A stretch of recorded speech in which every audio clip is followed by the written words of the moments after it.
At the request of North Central College, Naperville City Council tabled a decision on whether to rezone property owned by Little Friends. NCC wants to buy the property, which sits in Naperville's historic district at 140 North Wright Street, and build a facility for graduate health sciences. That would require the rezoning of the land to a college-university zoning, which needs council approval. The college's president, Troy Hammond, said all the buildings on the site will need to be demolished for their plans, including the historic Peter Kroehler building.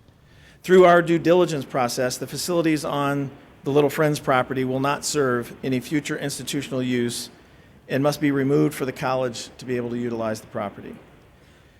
To commemorate Peter Kroehler, the college intends to display and/or utilize certain artifacts from the Kroehler House. The Kroehler House was built in 1909 by Peter Kroehler, who served as a two-term mayor and operated the Kroehler Manufacturing Company in Naperville.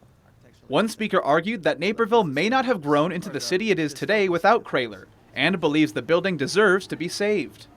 A man who has that much influence over the history of this town should be recognized. And that legacy means that his house is probably the most historically significant building in the whole district.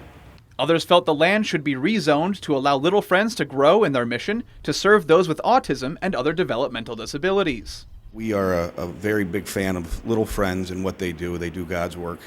We're very happy with them as a neighbor.